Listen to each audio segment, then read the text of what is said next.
presents USA, the greatest entertainers in America, as requested by you, the men and women in the United States Armed Forces throughout the world. Command Performance, presented this week and every week till you're back from over there.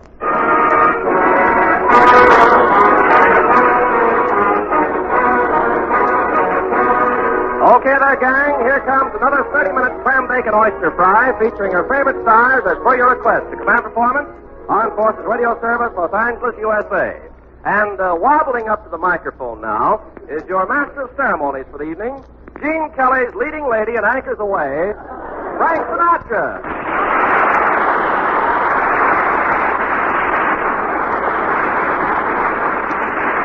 Hi, fellas. Just a moment while I straighten out this old man right next door to me here. For your information, Mr. Carpenter, I was not the leading lady in Anchors Away. I was a sailor. Oh, sure, that's right, Frank. I forgot. How come they gave you the part of the sailor? What do they care? The war was over. Besides, I made a perfect sailor, especially in emergencies. What do you mean? Well, who else can get out of those jeans without unlacing them? How's about clearing the decks now for a song, Frank? Aye, aye, sir.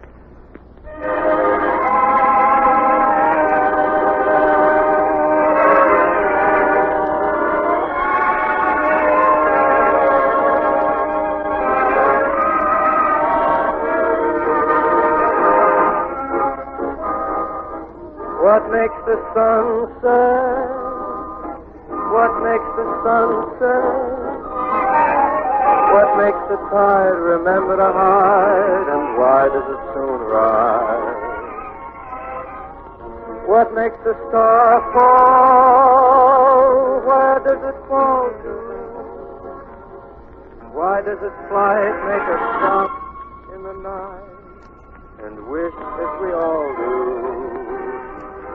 And what holds a cloud together? What makes the sky so blue? What makes the sun set? What makes the moon rise?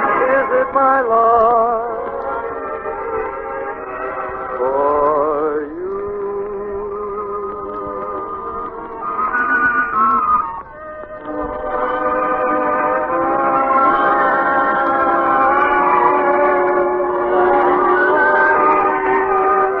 And what holds the clouds together?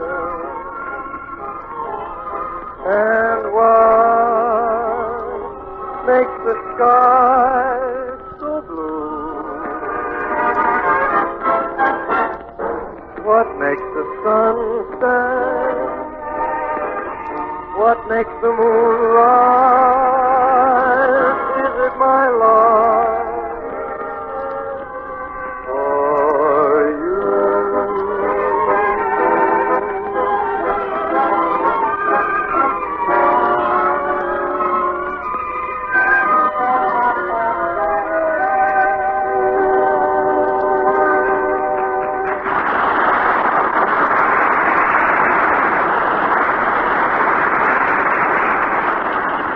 From every corner of this old globe, wherever a GI sits down to write in a request for an entertainer, why, we find one name coming up time and time again. In a few short years, his humor has caught America's fancy. And now we'd like to introduce that unmelancholy Dane, Mr. Victor Borge. Victor?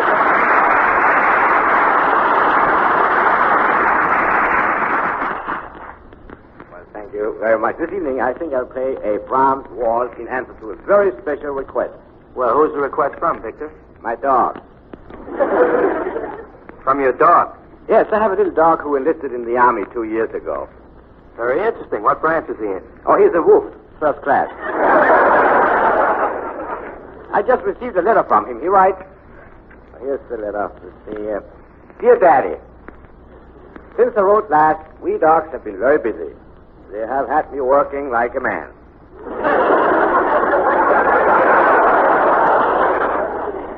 And imagine, Daddy, they make a big dog like me sleep in a pop tent.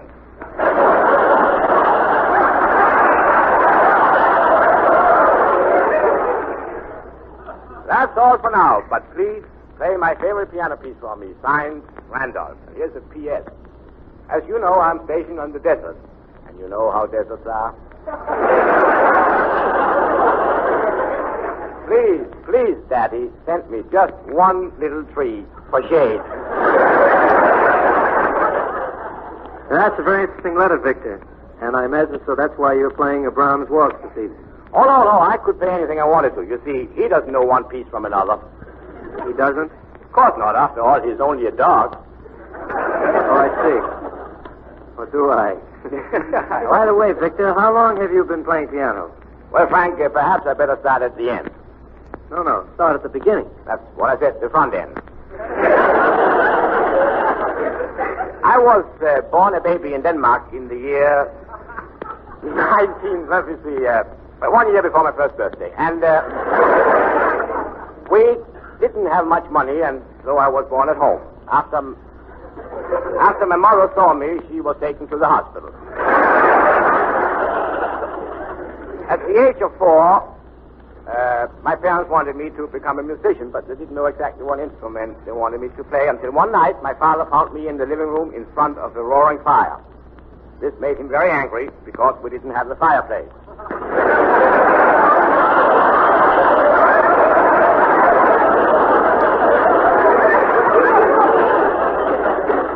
I remember this as was it yesterday. My father was standing there in the door and he said, Borge. See, my father could never remember my first name. He said, Borge, how old are you? I said, 5. He said, shame on you, Borge. When I was your age, I was 10.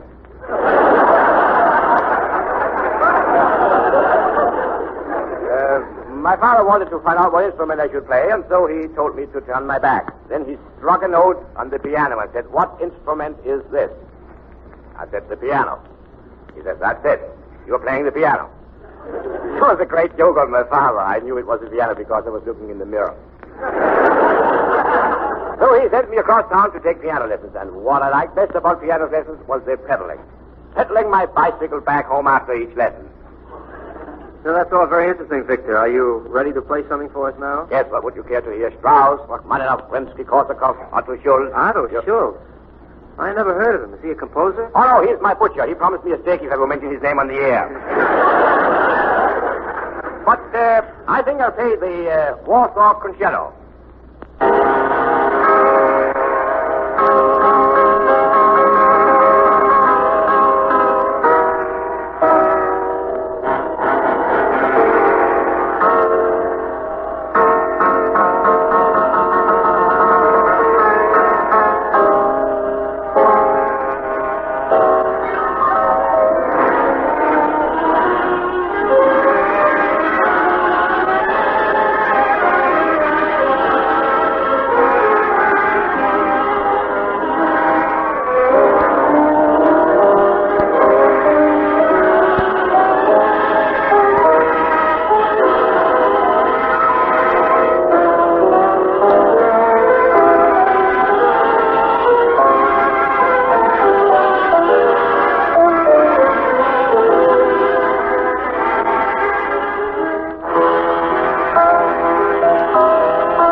Turning to the next command performance page, we run across the name of Glenn. Pardon me, Mr. Sinatra.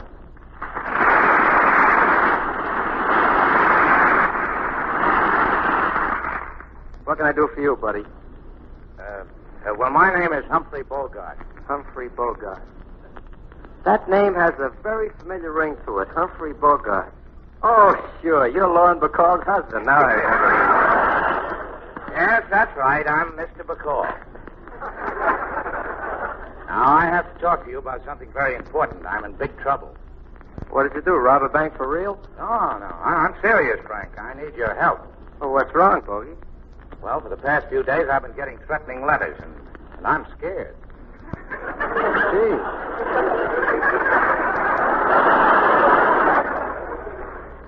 What can I do?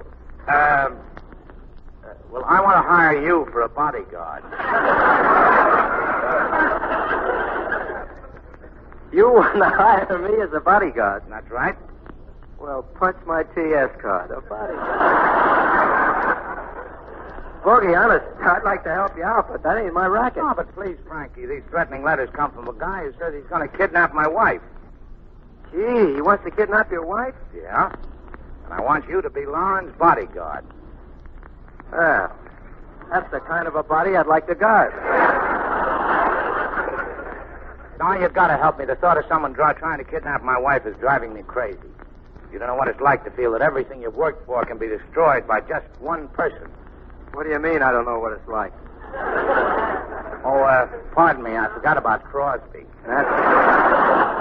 But, Bogey, why me as a bodyguard? There are better slingers for that job. Now, take Nelson Eddy, for instance. Nelson Eddy? Sure. If anyone got tough with him, he could hit him over the head with a shortening bread. Forget it. Forget about Nelson Eddy. I want you as a bodyguard. Anyone who knows anything about muscles knows it's a small, wiry type that's really powerful. You're a bruiser, Frankie. Yeah, I'm rugged. Here, let me feel your muscle. Yeah, have a good time. Gee, what a muscle. You know how hard the shell of a clam is? Yeah? Well, this is like all the gooey stuff inside.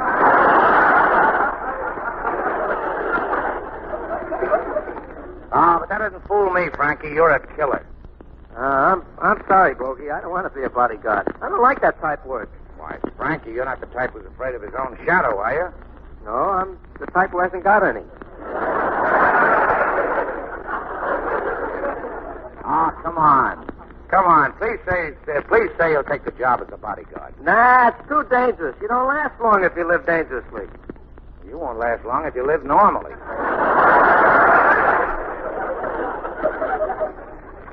Besides, there's nothing to worry about. You'll have a gun on each hip. Why must I wear two guns? One gun would tilt you.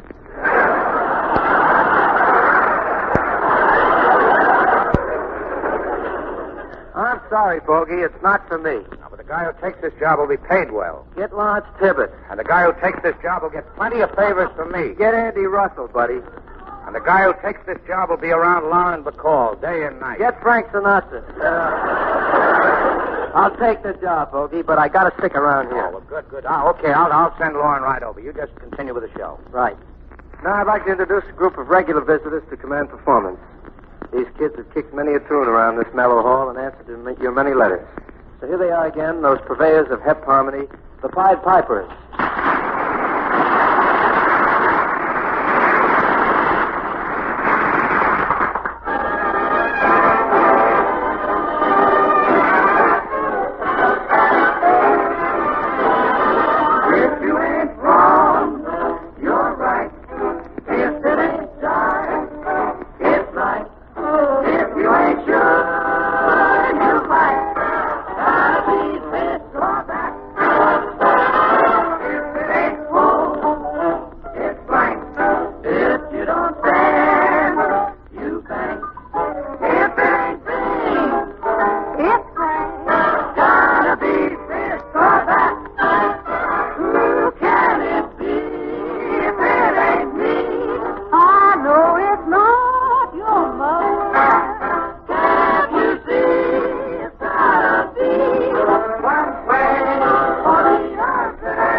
Frank, there's a young woman outside to see you. Very pretty young woman. That's right. I told her there must be some mistake. What's the idea? There's no mistake. Well, there must be. She's over 13.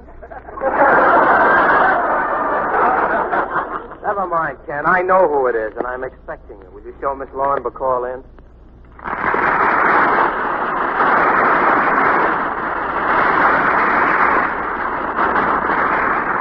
Hello, Mrs. Bacall. Hello. I'm looking for a bruiser by the name of Sinatra. My name is Sinatra. Well, here's a nickel, little boy. Go get your father. I am my father. I mean, I'm Frank Sinatra. So you're Frank Sinatra. Yeah, I am. The real Frank Sinatra? Yes, ma'am. Oh, well, that could happen to anyone. You just don't look like a bodyguard to me. Yeah, well, anyone who knows anything about muscles knows there's the small, wiry type that's really powerful. I'm a bruiser, I am, that's what. I'm a bruiser. Then why do you hold on to the microphone when you sing? I don't want to fall down and bruise myself.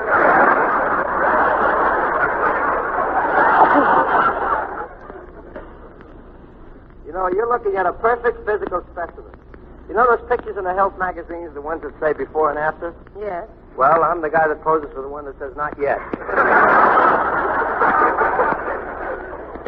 Well, okay. If Borge hired you as my bodyguard, that's good enough for me. I'm going to need your cooperation.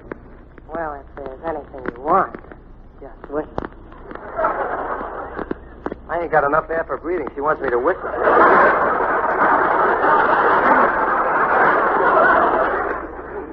All I can say is you better keep a sharp lookout. The man who wrote those kidnap letters is probably a desperate killer. Oh, no, he isn't. You're wrong. Oh, you're so wrong, Lawrence. The guy who wrote those letters is a good, kind, sweet, talented, brilliant, nice personality, intelligent man. Oh, how do you know? I'm the guy that wrote the letters. You?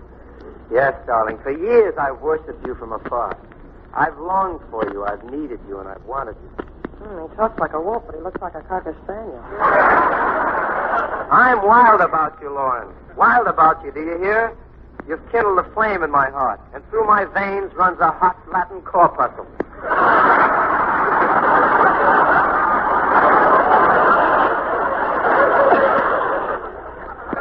Why, Frankie, I never suspected. That I'm wild about you? No, that you've got a corpuscle. Come close to me, Lauren, my sweet. Remember, before you said that if I wanted anything, I just had to whistle. Yes.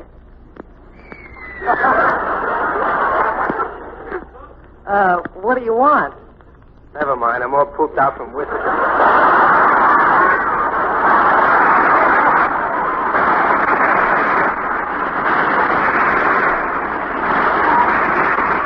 But don't you worry. Right after this show ends, I'm going to carry you off to my faraway mountain hideout. No, you brute. Bogey, say Hey, what's going on here? Well, you might as well know the truth, Bogey. I'm the guy that wrote those letters, and I'm going to carry your wife away to my mountain hideout. Darn it.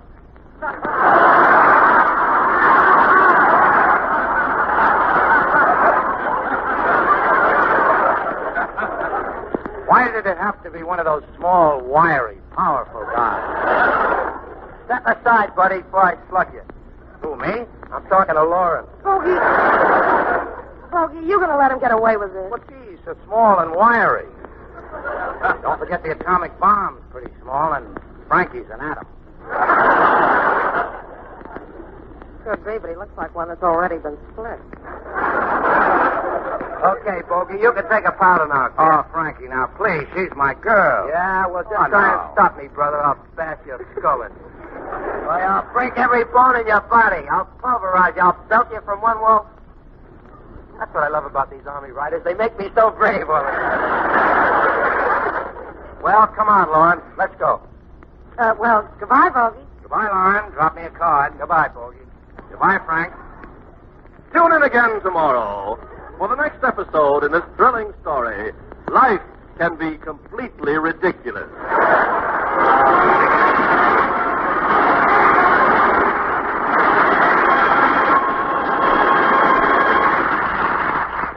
Well, Ken, I hope Seaman second-class Bobby Seidman is satisfied now. I'm sure he is, Bogey. You see, folks, Bobby wrote a letter to Command Performance trying to get us to bring him the impossibility of impossibilities. Frank Sinatra. Frank Sinatra is taking Lauren Bacall away from Humphrey Bogart.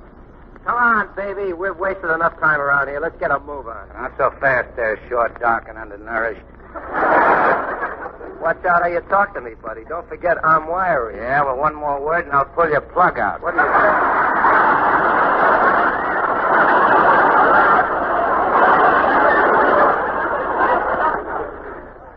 Let's sit down on this love seat, baby, while Frankie sings us a song. Okay, Borge. What if I don't want to sing? You want to sing? That's right, I want to sing.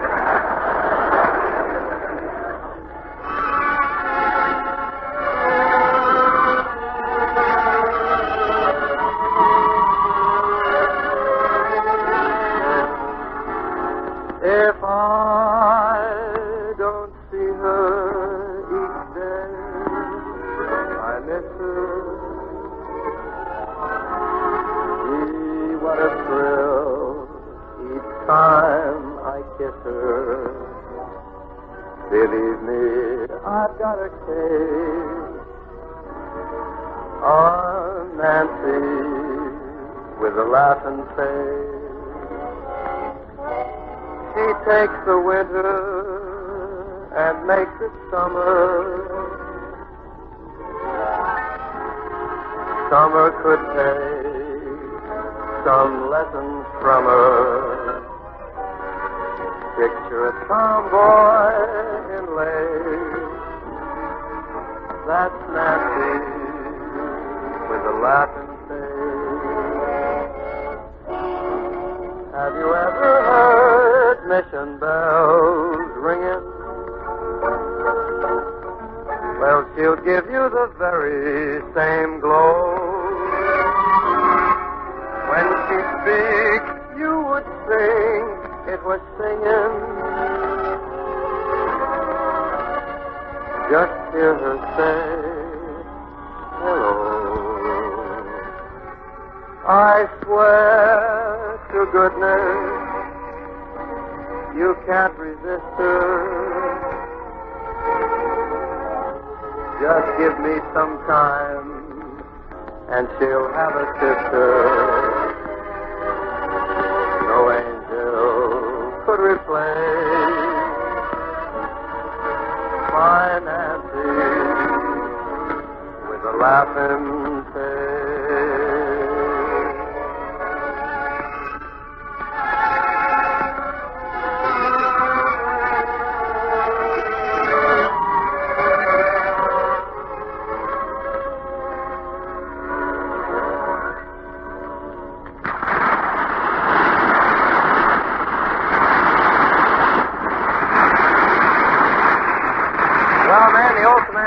Special is off in a cloud of dust, carrying with it Humphrey Bogart, Lauren Bacall, Victor Borge, the Pied Pipers, and yours truly. This is Frank. I'm off to my mountain hideout alone, Sinatra. Saying best wishes from us all. Good night, fellas and girls. See you. This is the Armed Forces Radio Service.